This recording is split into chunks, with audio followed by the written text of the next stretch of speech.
Well, I'm here, Cole. Run us through what you're doing. I ain't got a clue.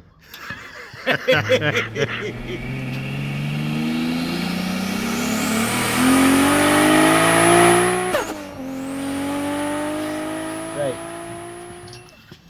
So we've shortened the steering column tube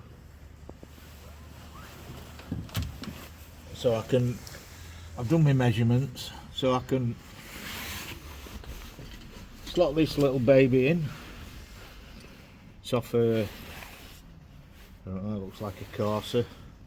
Electric powered steering. It should be enough for this. So I'm just gonna get this ball joint to fit in there on this tube. I might have to make some, I don't really want to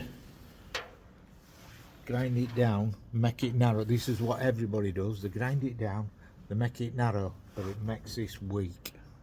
The last thing you want is a weak steering. So you want to keep what you've got and make some sort of fail-safe woodruff key that'll do job just like a crankshaft. And it's getting bolted up. It lives somewhere, it's going to live somewhere. We can turn this upside down, it should make no difference. So I'm going to leave it up there like that. Obviously it will be in the middle, like that. It'll be a modern day addition to this vehicle, make it drivable. Because state it were in, you'd be having eggs if you drove this. Plus you'd have big arms. Awesome. Right, so that's where we're up to at the moment. Cut the tube down, put a new bearing end, put some grease and a seal on, and I'll be doing it as we go. So that's where I am. It's all in my head, there's no written down, there's no on paper, I just do it. How are we getting on, Cole? Good. Oh, that's come on a bit, hasn't it, since yesterday? Oh yes, we're in. We've got Nice. all at the right heights. There we go. Lovely. Looking the part.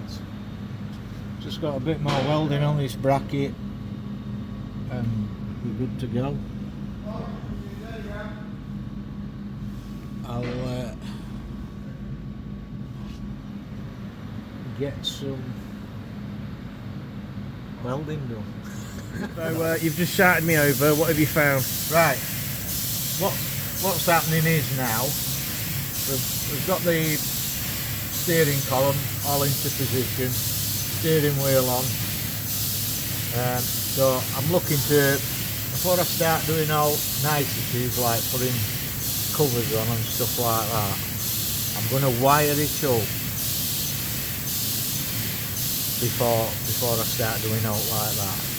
So found the battery and I found the main wires. Now it's something I'll have to show you, because if you're ever going to do a build like this on your own and you're inexperienced, you need to take it to somebody who knows what they're doing with wiring, because this vehicle could have been a potential fire hazard.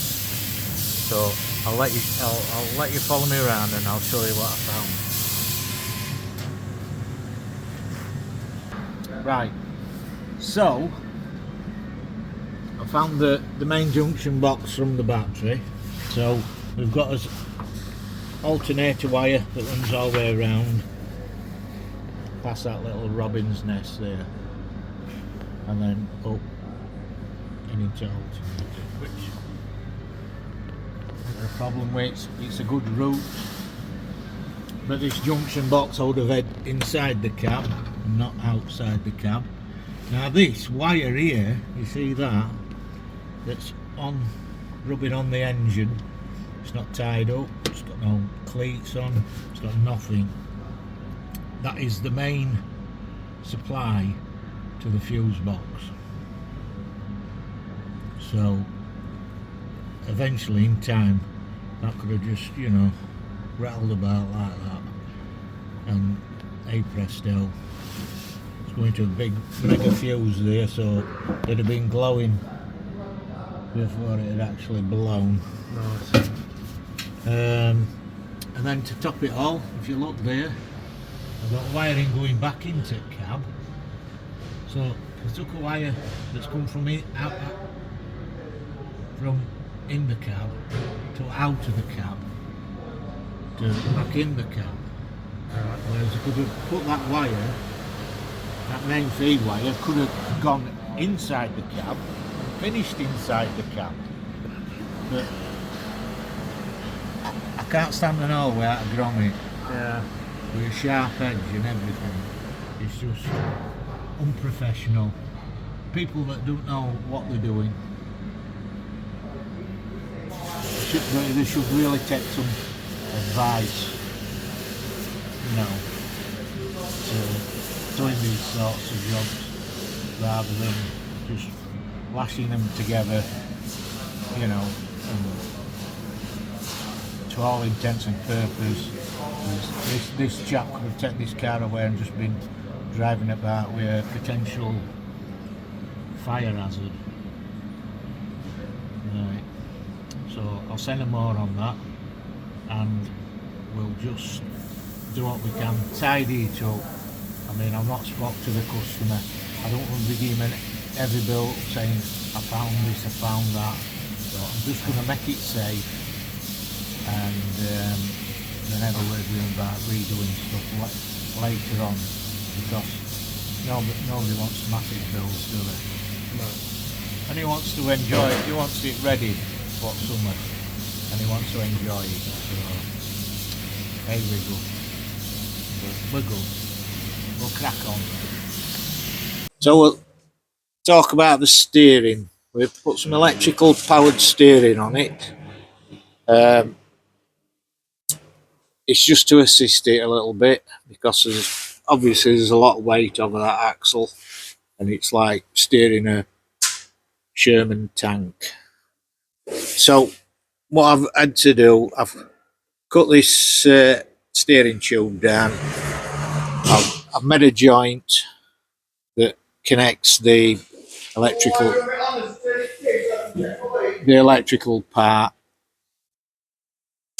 of the motor to the old steering column, which is a bit of jiggery pokery, but managed to get some flats and put some bolts through and splined it, and it fits okay. It's worked out nice. So there we have the powered steering unit. I think it's out of Corsa. Yeah. So I've had to turn it full 180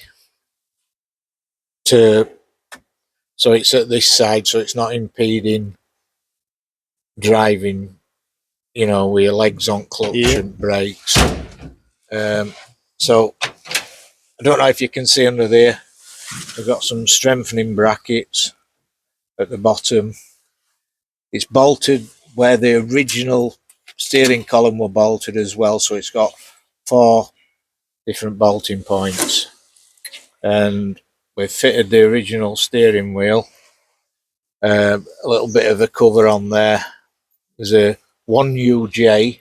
It's not an acute handle, so it should be all right. Don't seem to be an issue. It's got a little gain switch there, so you can have it really light or you can have it heavy, depending on how you want to drive it. So basically that's it. I'm going to make some covers to make it look nice, hide some of this wiring, and it should be all right. Good to go.